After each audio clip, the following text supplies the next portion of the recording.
Miko Peled is an Israeli author and activist. And the last time he was here, he was telling us about the new outfit that's opened in Washington to try and rival the lobby. The lobby, no need to name it. The lobby is what you're up against there, Miko. But before we turn to how you're doing with that, the Fox News are reporting momentarily Iranian missiles will arrive in Israel. Does that sound plausible to you? And what would you imagine would happen next? Well, thank you for having me again, George. It's always a pleasure. It's very interesting that somehow Fox News and all of the other outlets know that Iran is about to attack and precisely when. It doesn't really make sense that they would telegraph that and let everybody know before they push the button. So I don't know how much I trust those outlets and their reporting.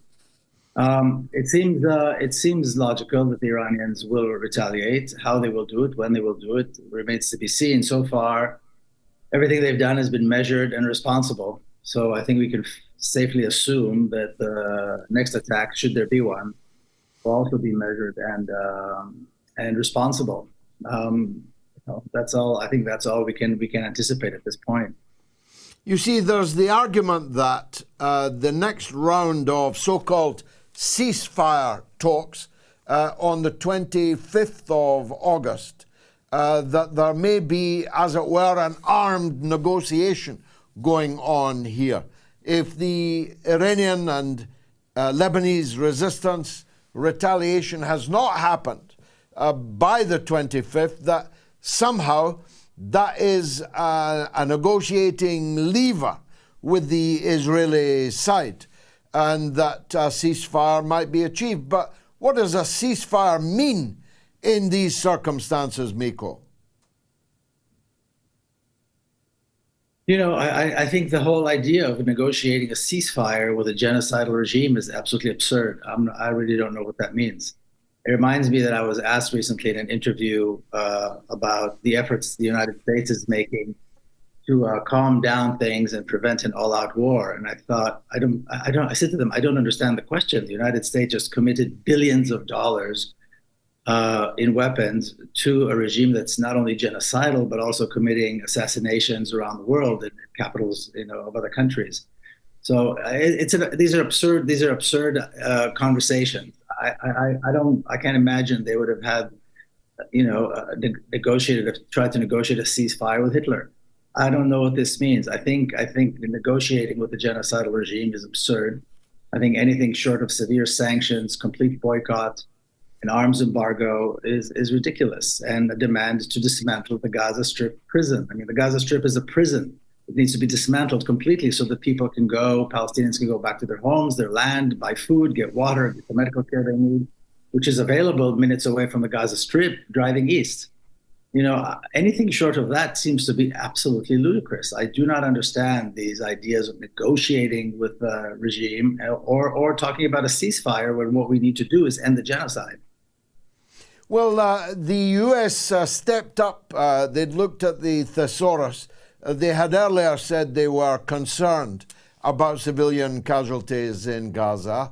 Today, they're very concerned about civilian casualties in Gaza, an escalation, if only in the English language. But earlier this week, they sent another massive check to the Israel, which dropped the bomb on the 100 people at prayer in Gaza just the other day. Yes, and there was a vigil here not far from Washington, D.C. last night with about 100 or so people commemorating this latest brutality by the genocide regime. And it's time to stop holding vigils. It's time to stop talking about counting the casualties.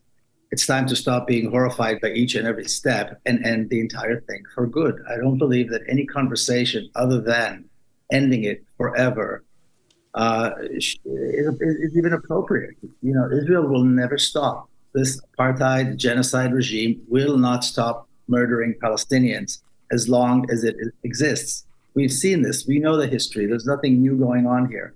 Perhaps the level of the violence at this particular point is heightened, but any conversation, any negotiation that does not include dismantling the Gaza Strip prison, allowing complete freedom, and bringing down the entire regime and replacing it with a free democratic Palestine is absolutely ludicrous. It's absolutely ludicrous. Nothing short of dismantling it and bringing it to its knees is appropriate at this particular point. And what more needs to happen? And it is quite ridiculous, like you mentioned. They're concerned. They're very concerned. They're more concerned, and they're sending billions of dollars of weapons to a regime that's engaged in genocide as the genocide is going on.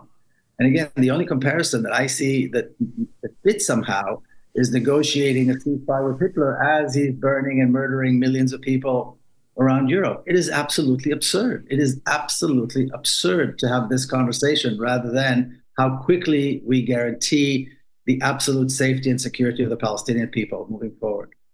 I think the latest check was 3.1 billion. We had Professor Richard Wolff on the show just the other night. He made the point that if the American people had an IRS guy knock at their door and say, okay, you've got to give me $2,000, $3,000, $4,000 out of this house so that we can give it to Israel, not many people would pay it, put it that way. And yet this is done with a stroke of the pen in an America that is desperately in need of this kind of investment in its own country.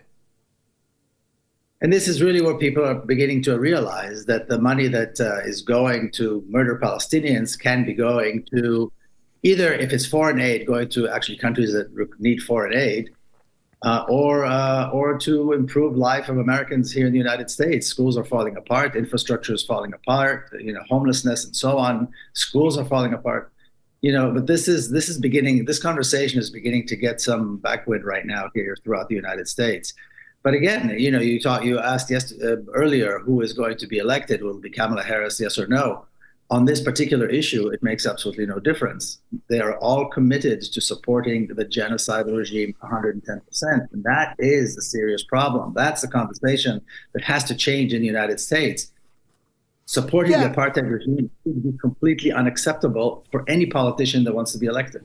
Yeah, I made the point in my monologue that for this election, to an extent, is fought on the Jewish question. Yet the only Jewish candidate in the election, Dr. Jill Stein, full disclosure, a friend of mine, she's the only Jew standing, and she's the only candidate standing opposed to Israel and its genocide. All the others are in a kind of Dutch auction. How much can we help Israel slaughter the Palestinians? I'm right, am I? Yes, you are. It's about Zionism, and it really proves that it's about Zionism. It has nothing to do with Jews at all. I mean, the regime in Palestine, as they've taken over Palestine, the Zionist regime has no connection to Judaism whatsoever, other than the fact that they happen to be historically Jews.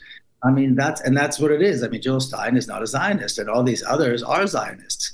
And they're not only Zionists, but their willingness to support Zionism, knowing full well that this is a genocidal regime that will not stop murdering civilians and has been doing this for almost 8 decades, is absolutely, it should be out of the question.